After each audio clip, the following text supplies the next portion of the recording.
Hello and welcome to this edition of YES101's Visual Radio. For the Newsfirst team, I'm Viara Virakon.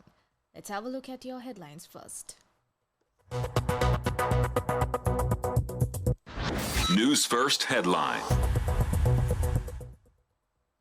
A shooting incident near the Peliyagoda fisheries market left one person dead and another injured. 10 suspects linked to organized crime arrested with weapons in Gunny Mulla. Accept reforms or seek jobs elsewhere, says government to striking postal workers. In international headlines, China's Wang Yi to visit Pakistan for strategic dialogue after India trip. In sports, Gill and Bumrah in India's Asia Cup squad, Jaiswal ignored. Now on to those stories in detail.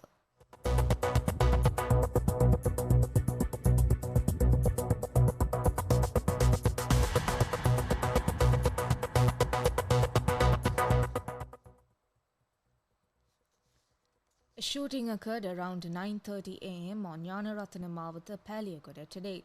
The primary target was identified as Ayappan Prabhu, a 45-year-old employee of the Peliyagoda fish market.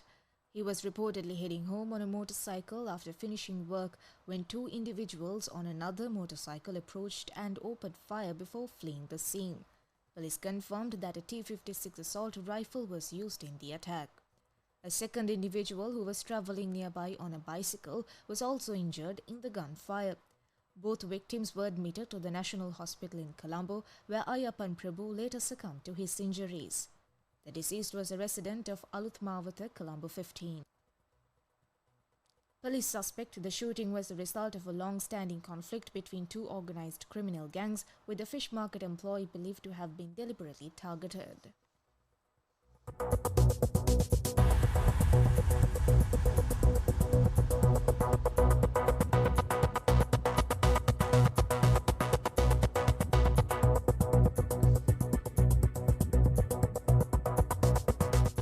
In more local news, 10 individuals suspected to be connected to an organized criminal gang have been arrested in the Ganemulla area along with a cache of weapons. Police stated that among those arrested is a former army soldier believed to be one of the key figures operating the gang. Authorities suspect the group is involved in drug trafficking and other organized criminal activities. Recovered from the suspects were a repeat of type firearm, a pistol, 9 T-56 magazines, 183 rounds of ammunition, 280 rounds of 9mm bullets, a sword, and 300 grams of crystal methamphetamine.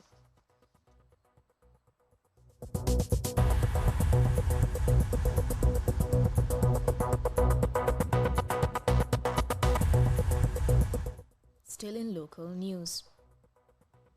Minister and Cabinet spokesperson Dr. Nalinda Jayatissa, as he reaffirmed the government's position on postal sector reforms, he stated, no further changes will be made to the overtime allowance structure or the biometric attendance system in the postal service.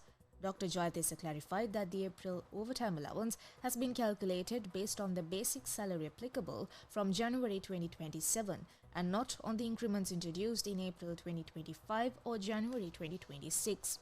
He noted that due to current fiscal constraints, the Treasury is unable to accommodate certain overtime payments formulas, resulting in some employees receiving 3/4 and others 5/6 of the calculated amount.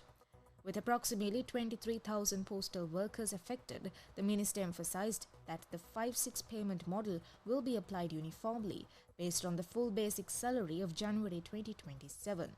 He acknowledged that salaries have increased since April, but reiterated that this policy is standard across the public sector and non-negotiable. Up next is international news. International news.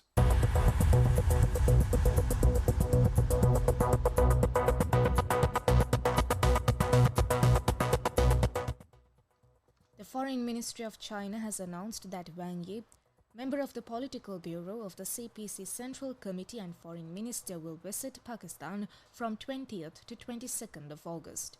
During the visit, Wang Yi will hold the 6th round of the China-Pakistan Foreign Ministers' Strategic Dialogue with Mohammad Ishaq Dar, Deputy Prime Minister and Foreign Minister of Pakistan. Indian National Security Advisor Ajit Doval met Chinese Foreign Minister Wang Yi at Hyderabad House in Delhi and held a fresh round of special representatives dialogue on the boundary question. Wang Yi arrived in India on Monday afternoon for a two-day visit. Indian and Chinese officials met in New Delhi for talks on the boundary question. The meeting between National Security Advisor Ajit Doval and Chinese Foreign Minister Wang Yi is seen as a critical step towards improving bilateral relations ahead of Prime Minister Narendra Modi's scheduled visit to China for the SCO summit. Discussions focused on rebuilding mutual trust, managing disagreements, and stabilizing the borders. The Chinese Foreign Minister stated, and I quote, "A healthy and stable China-India relationship serves the fundamental and long-term interests of both countries." The dialogue also covered economic ties, including the issue of critical minerals. Up next is sports news. Sports news.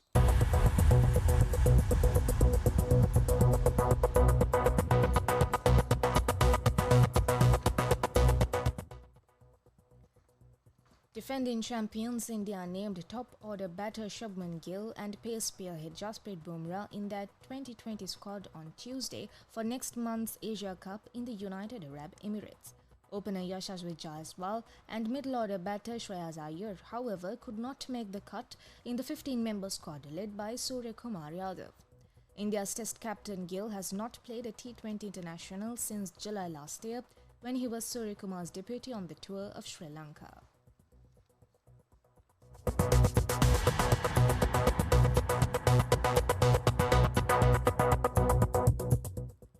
And that's a wrap of this edition's YES101's Visual Radio.